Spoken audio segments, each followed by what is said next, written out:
Buenas, gracias a la Facultad de Ciencias Económicas y Sociales y a su Instituto de Investigaciones por la oportunidad de participar en estas jornadas de investigación. El objetivo que tenemos presente de esta investigación es examinar la migración venezolana durante las primeras 2 décadas del siglo XXI e identificar los desafíos más urgentes que tiene la población migrante vulnerable. Para comenzar, debemos recordar que la emigración de venezolanos, aunque fue muy exigua, comienza a finales del siglo XX. Los registros de la población extranjera nacida en Venezuela comienza a aparecer a raíz del Viernes Negro en 1983. Luego, continúa tímidamente después del Caracazo en 1989 y la crisis financiera de 1994. Justo hasta finales del siglo XX se registraban en el mundo alrededor de 400.000 venezolanos. Y es durante la primera década del siglo XXI donde la migración de venezolanos registrados en distintos países alcanza poco más de 550.000 habitantes, lo que equivalía al 2% de la población total del país, hasta el 2010. Progresivamente, el perfil de los migrantes venezolanos, esos venezolanos con movilidad de capitales, se transforma en profesionales altamente capacitados, en técnicos especializados de las diferentes industrias del petróleo, en aquellos descendientes de o primera y segunda generación de inmigrantes que llegaron a Venezuela durante el siglo XX y muchos otros con algún capital para emprender proyectos. Ese primer flujo que comienza en la primera década de este siglo se ha identificado como la migración bienvenida o aquellos emprendedores bienvenidos, aquellos con capital financiero, trabajadores capacitados y con propiedad intelectual. Ahora bien, otra parte del flujo migratorio de principios de siglo se va consolidando también con las políticas cambiarias que se establecieron en el país. Con la idea de detener la fuga de capitales, se crea un control de cambio de divisas extranjeras a precios preferenciales. Es cuando nace CADIVI, posteriormente el Centro Nacional de Comercio Exterior CENCOED, y ellos establecen pues la única posibilidad legal de adquisición de divisas. Entonces, entre el 2003 y el 2014, el tiempo de salida y el país de destino de los venezolanos se vincularon, entre comillas, en parte, se vincularon con esas políticas cambiarias también. Si podemos observar aquí, al comparar la situación migratoria de Venezuela con el resto de los países de la región, aún en el 2015, Venezuela ocupaba el segundo país suramericano con mayor inmigración. Fíjense que existía una población inmigrante de 1.400.000, que representaba el 4.5% el porcentaje del total de la población, después de Argentina, que tenía 4.8, y representa también el segundo con menor emigración, con 1.9 después de Brasil, que tiene 0.7. Esto, si lo comparamos con algunos otros países, como por ejemplo Colombia, con una emigración de más de 2 millones de colombianos, y Perú con una emigración también muy alta, y exactamente lo mismo pasa con Ecuador, Venezuela hasta 2015 se situaba como el segundo país con mayor inmigración y menor, segundo país con menor emigración. A partir del 2015 entonces hay un cambio contundente. Fíjense que para Colombia en el 2015 apenas había casi 49.000 venezolanos y en el 2018 hay 935.000. Un cambio también, un salto también radical pasó en Perú. En el 2015 había 2.351 venezolanos registrados y en el 2018 pasó a 414.000. Otro cambio impresionante fue el de Chile, de 8.000 a 105.000 en cuestión de 3 años, y así sucesivamente con otros países como Ecuador, de 8.000 a 209.000, igual desde el 2015 al 2018.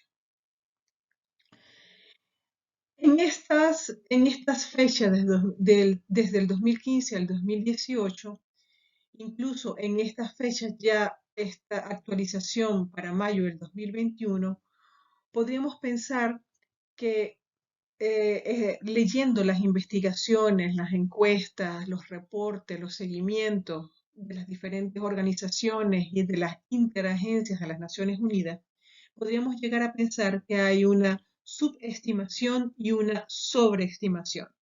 Una subestimación porque cada vez más, en la medida que exigen más papeles y las puertas abiertas ya no son tan abiertas, sino que son puertas más medio cerradas, hay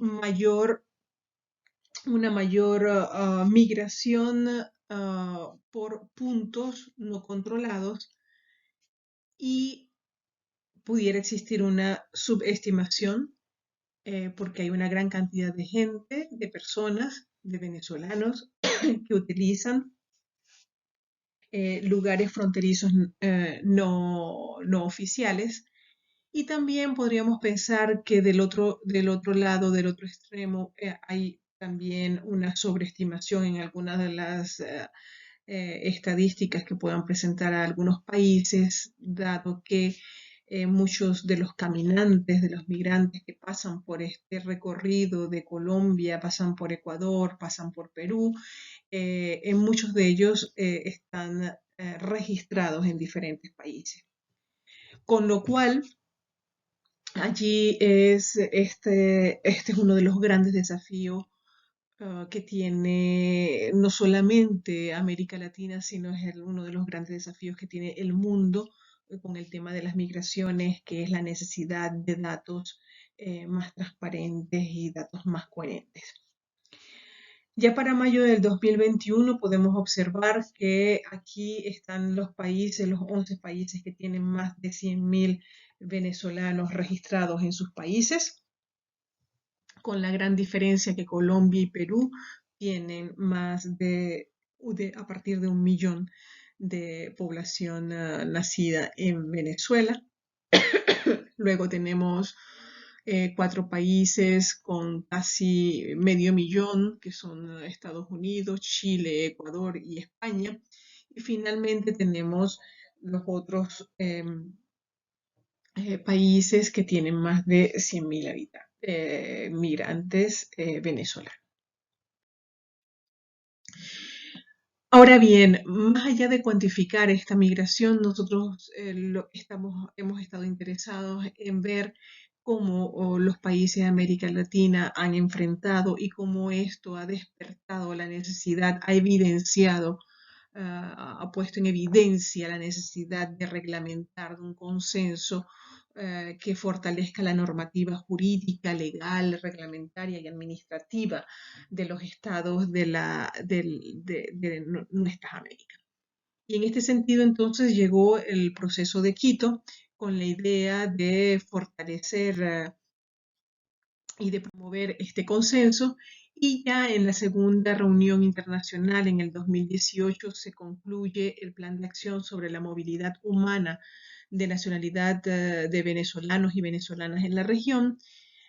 Y se empiezan a identificar muchos de estos desafíos multinacionales y multidimensionales, como por ejemplo que han aumentado significativamente los cruces fronterizos irregulares, y estas nuevas rutas más riesgosas no capturan la presencia real de las personas migrantes en esos países, lo que los lleva a ser más vulnerables a la explotación, al abuso, a la violencia, a la discriminación, a la trata y al tráfico de personas. En casos muy particulares, por ejemplo, los más vulnerables son los migrantes indígenas en el caso de Brasil, que están concentrados en los estados del norte de Roraima. En Chile, justo a partir de junio del 2019 y ahora más en la actualidad con la nueva aprobación, se ha limitado la posibilidad que los venezolanos accedan al territorio y se beneficien de un estado regular, y este flujo ya es mucho más diversificado porque incluyen personas adultas mayores.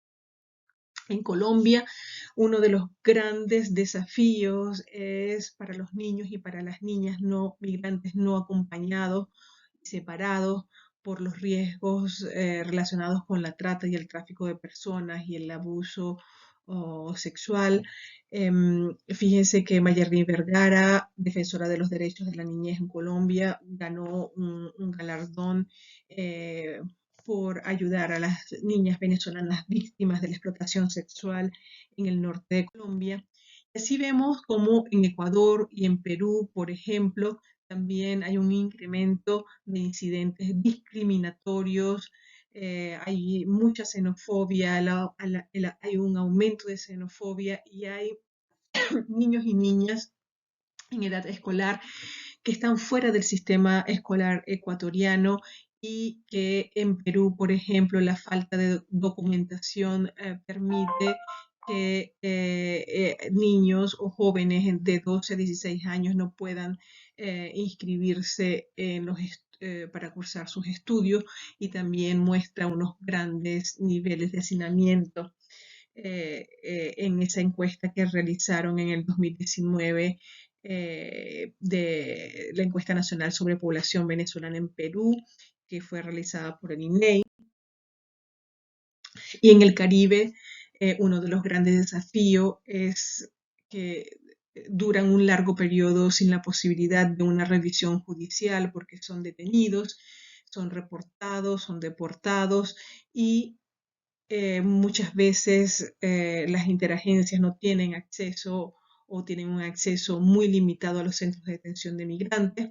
Por ejemplo, en República Dominicana también hay una falta contundente de reconocimiento de los títulos y certificados profesionales de Venezuela, lo cual no permite la integración de los venezolanos dentro de las comunidades.